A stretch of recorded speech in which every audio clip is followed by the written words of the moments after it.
Gamez.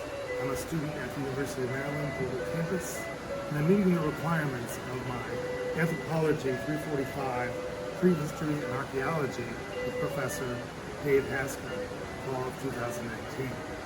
I'm here at Waimea Valley, Oahu, Hawaii, at a which is a land division, traditional land division established by Native Hawaiians to provide the local populations with access to the mountains, the valley, and the sea. So each of the lands were divided along those lines. And this particular ahu was the home of the royal Kahuna priesthood, 1000 to 1200 AD. Discovered in 1976 and excavated in 1982 to 1987 by Rudy Mitchell. The area here is a very beautiful area, and it was preserved by the Office of Hawaii Affairs in response to protests that were going to turn this area into a luxury theme park with houses, luxury homes. So since that time, it has been preserved by the Office of Hawaii Affairs. And what we will be looking at, besides the lush garden, botanical gardens here, which are made up of over hundreds of different species, we're going to be looking at houses, family structure, and the temple. And our focus will be primarily on the cultures, the humanity, and how they sustain themselves, and how they organize themselves socially. One of the things that I am particularly interested in as a student of anthropology is how human beings connect with one another. So on this island we have an isolated area in the middle of the ocean, thousands of miles away from other Polynesian islands. But I also want to look at the fact that not only are they isolated with their own culture, they are also part of that network. They're part of that older, deeper culture that they came from, and they maintain that culture throughout. So when we look through these different sites, we're going to walk through this area all the way down to the Waimea Valley Falls, beautiful waterfall.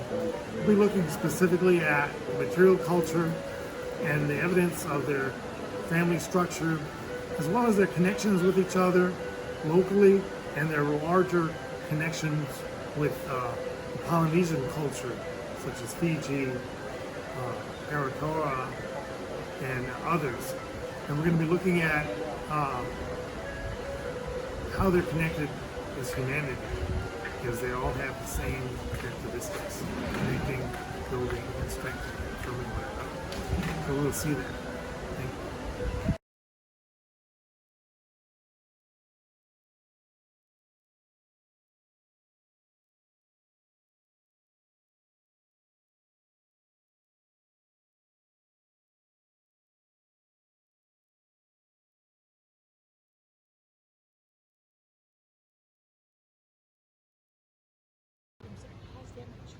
Here's the Haleolono, House of Lono. Lono is the principal deity in the Hawaiian mythology.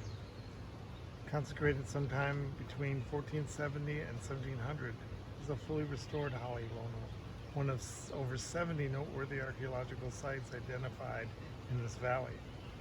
Waimea Valley completed Haleolono's excavation and restoration in 1988, and research into the site's full history continues to this day.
the Halimua, which is a sacred house for men to eat, for their eating, especially for young boys becoming initiated into manhood.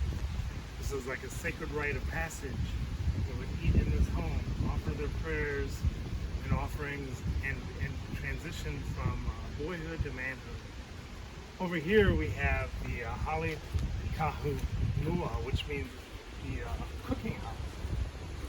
You see a nice open cooking area, gathering. Many of these structures have been are simulations of what they believe it would look like 1,000 years ago.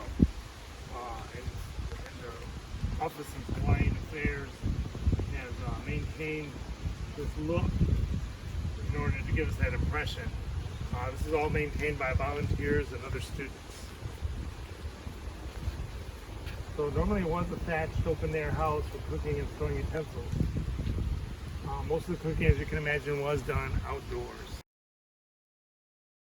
Point out the women's eating house.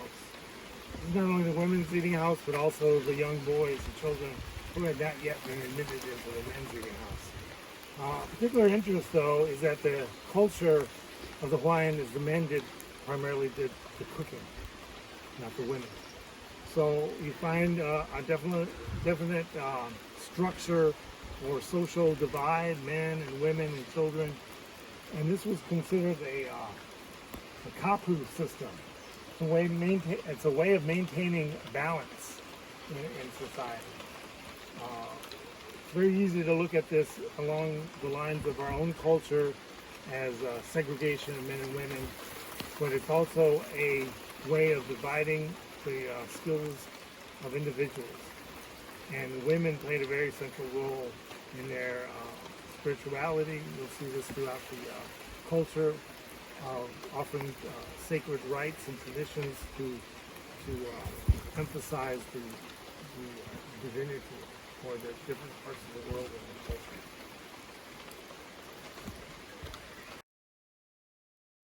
The environment here is you find many of these enclaves or little caves. We know that archaeologists have spent a great deal of time in areas that we can't have access to, and they're known as grave sites. And they're built into the walls of the caves or the cliffs, cave dwelling places right into the cliff wall. So when I see stuff like this, it reminds me of this is the natural environment that appears to be taken advantage of by the native prehistoric Hawaiians. So here we have a good enclave similar to the maze of pig pens that were built with rock, or the structures of the nature built there with the tunnels connecting the two. And then you find simple little dwellings like this that appear not to be man-made but natural. And you can only imagine that they took advantage of every one of these niches. Okay, this is a hali kuku, which is a kapa making house. This is where the women with their specialized function would be making a lot of this kapa. Kapa is like the strips of bark that would be used as material, not only for the home, but also for like fabric for their day-to-day uses. And they would pound this bark over and over again to give it the flexibility that it needed to use it and warm. And you can see another one of these structures, again, a simulation of how it would have looked over 1,000 years ago.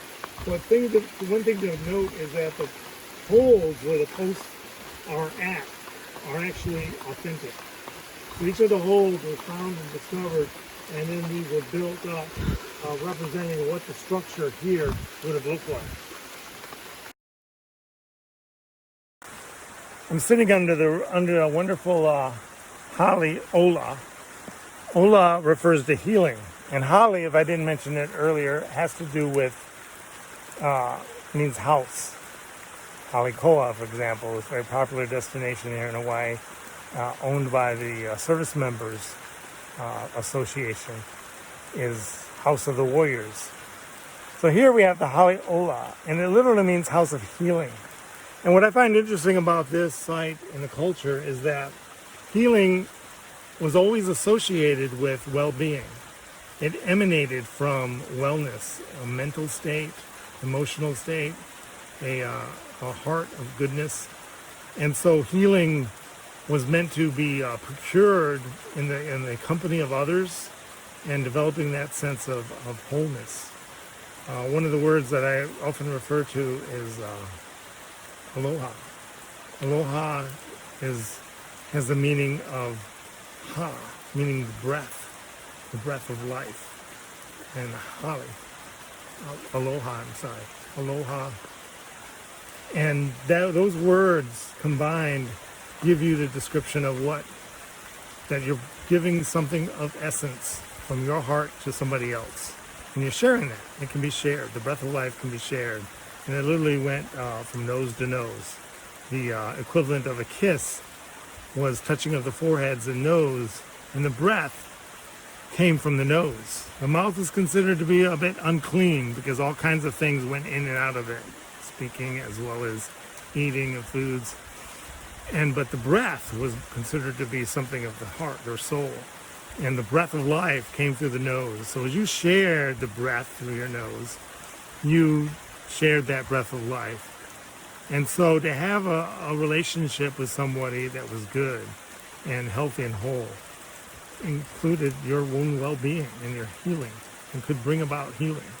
So this is one such home. I suppose you would gather here and experience the closeness and tenderness and care that really describe something of good bedside manners, of good health care, and a holistic approach to caring for the wounds, caring for the needs, and bringing about that good feeling.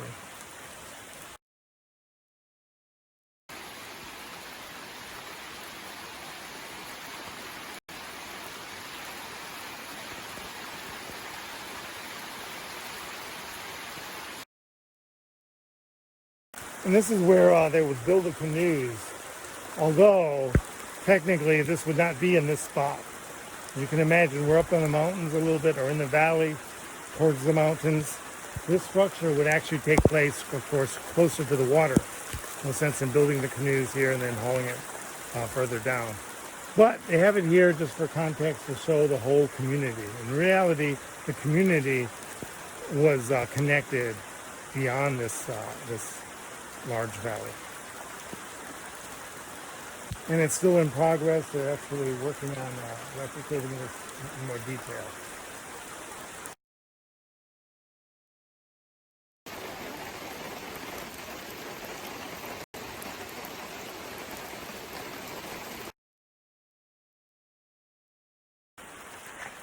An exception to the kapu, where they kept men and women separate in many areas, here we have a hali noa, a sleeping house.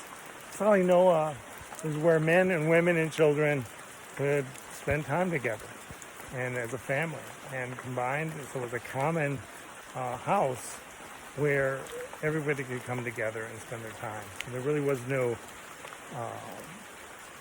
worries about keeping things separate for reasons that we might think of in society, just inappropriate or whatever. No, this is a family situation, and families were together, and families lived together and worked together. So even though there was a strict kapu, it wasn't all that strict in certain areas because you always had exceptions, and here's one of those exceptions, a beautiful home where kids could come and play, you could spend the night. Maybe you might think of this as an outdoor recreational area or a cabin away from the hustle and bustle of normal routine. And this area was excluded from the normal rules of the kapu.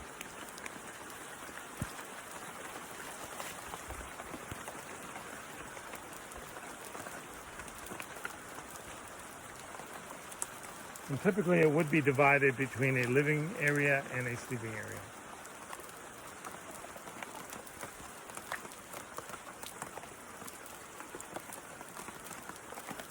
Interesting to note is the cleanliness. The hali noa was kept very clean and tidy.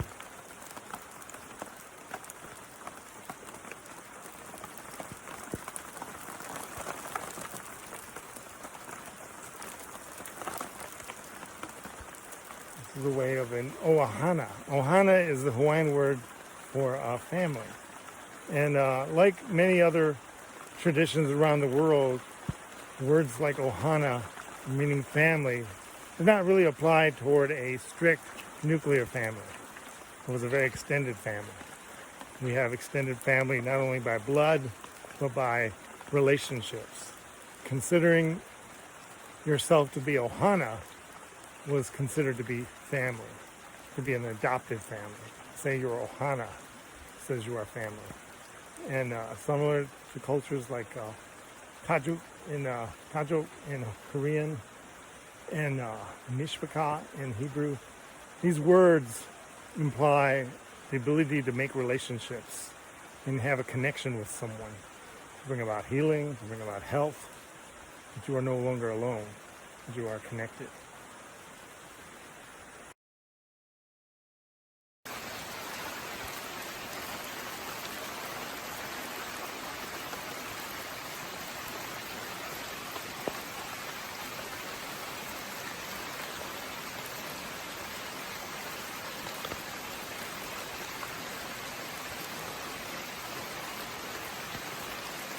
Interesting designs. We can see common elements of shelter, building structures that are straight, that are strong, structures that also have symbolic meaning of celebrations, maintaining the order of the culture and society, places of worship, places of healing, places of family. Here we have a quick overview.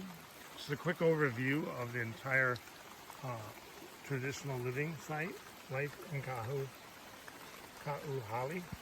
The word Ka'uhali is a combination of words. Ka'u means many, and hali, house.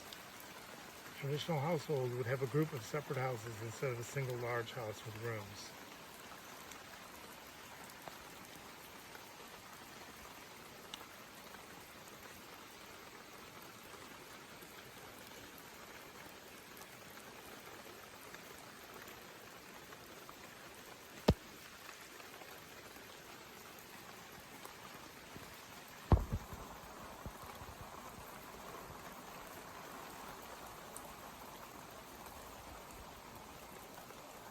As mentioned earlier, this is potentially the living site for at least one high priest in his family.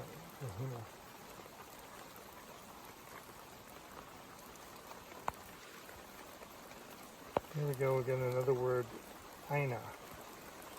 Ohana, alo, aina, relationship. I think it's interesting to show that it had a cultural relationship to the taro plant, meaning taro, or shoot.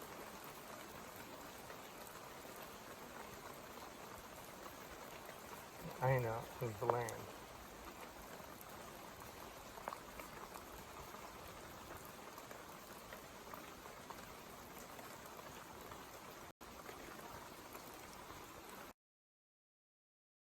Here's the larger context of the Waimea, living history of the whole Waimea area.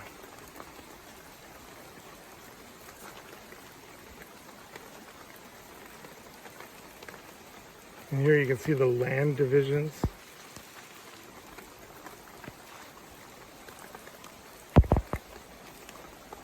The land divisions gave each area access to the mountains, the valley. There are two mountain valleys, two mountain ranges here in Hawaii, or Oahu. The Kualau Mountains and the Waianae Mountains. So each one of those has divisions attached to each mountain range.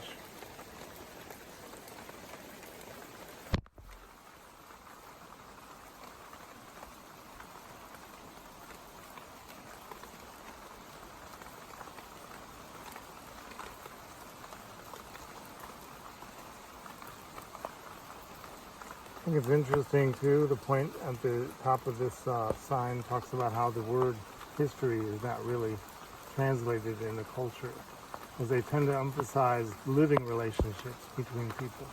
The past is a different kind of concept than we're used to. Rather than focusing on centuries and dates, they focused on the time periods of living people or different peoples from their past. Everything was about relationships. Not to say that there was no strife or any kind of conflict. That is not the intention of this discussion. I'm highlighting the things that they had in common and the things that they had going for them. Because we know that there was a great deal of conflict between the islands. It was King Kamehameha himself who was able to unite the islands, and I'm sure it was with no small degree of violence that occurred that. Here we have the time of Captain Cook.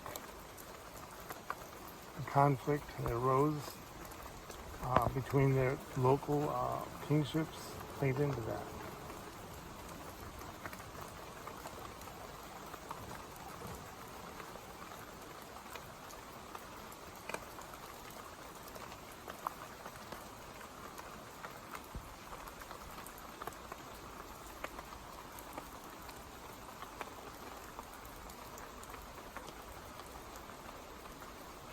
Even with the artificial structures and accommodations that are made here, one gets the sensation of prehistoric times, of ancient times, and the family dwellings. Who knows, the pathways here could have been beaten paths.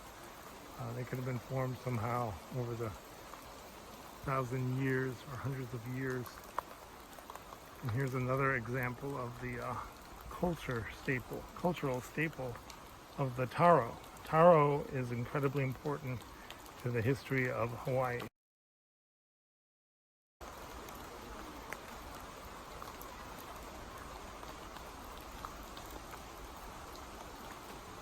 The description of the kalo or taro plant, which is one of the main staples in Hawaii, first introduced by the first explorers, the Polynesians that came to Hawaii. The pounding of it, this created a staple, as it was one of the few traditions that took hold in Hawaii.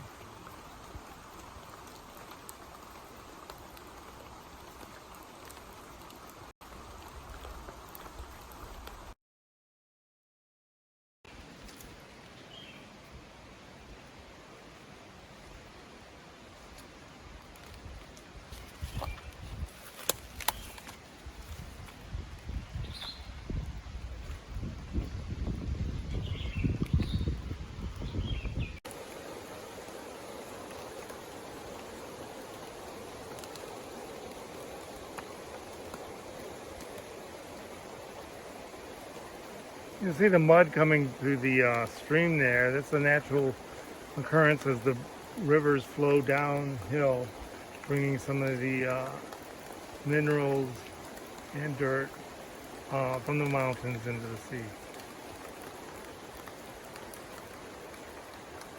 Should remind us that the rivers play a big part of the maintaining the carbon in our atmosphere, the greenhouse effect, as part of the cycle of rain releasing carbon from the atmosphere flows into the rivers back into the seas, and the seas take that carbon to the depths that ultimately form the rock that creates that holds the carbon. Earth has as much carbon, for example, as Venus. I know this is not part of this topic, but the difference is that Venus's carbon is located in its atmosphere, whereas Earth's carbon, most of it is located in its rock. And that rock carbon is released ultimately in ancient times, especially through the volcanoes that produce the islands such as the one we're standing on. And so that carbon is released through volcanic gas and gases that are released up in the atmosphere, and then when the temperature rises through a normal cycle of rain, the temperature is dropped and the cycle repeats itself. That's the short version. But really what I'm looking at here is the wonderful diversity of plant life that is grown in this very rich soil. One of the other effects of volcanic lava is that it enriches the soil here. So at one time, the Westerners who began to come to Hawaii for profit assumed that this was a magical place, that anything could grow here. So they began to plant. They brought pineapple, which is not native to Hawaii. They brought sugar beets to grow here, and pineapple took off, but sugar beets did not. It was not very efficient to grow sugar here. Another staple, though, that did take off, which is a rather exception to the rule, is coffee. This is a closure used to pen up the wild pigs, as well as larger breeding animals. Beneath these large boulders are also shelters. Underside has been hollowed out and lined with rocks and connecting a tunnel that runs between the two. Coffee, for example, is one item that grows here in Hawaii that's very exceptional in taste, but also exception to the rule. The coffee should not be able to be grown here because of its altitude in relation to sea level and the equator. But because of the volcanic material in the soil is enriched in such a way that coffee grows here wonderfully well. And as you may know, coffee takes on the characteristics of where it was grown. So coffee, where it originated in Ethiopia, for example, tastes different than coffee that now grows in Argentina or South America or anywhere else in the world. So those are the unique qualities of coffee. And Hawaii is no different. We have coffee that's grown in Kona on the Big Island. It tastes different than the coffee that is grown here on this island, which is called Wailua, named after the area that it's grown in. And both are spectacular coffees. Kona is kind of the flagship of coffees here, but I call it the introduction to the coffees here because Wailua is actually a lot better, in my opinion. Possibly some caves right there where there are burial sites, overlooking the whole valley.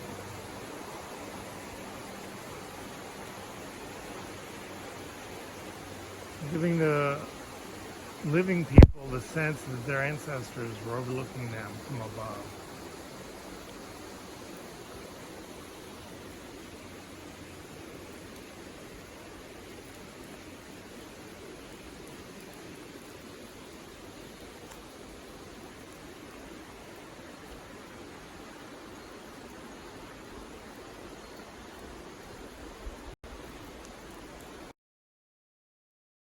It's been a pleasure doing this analysis of this wonderful open to the public outdoor museum and archaeological site. It's ongoing. It's continuing to be excavated. There are areas we can't get to, but as you can see, it's been open to the public for not only its preservation, but for education.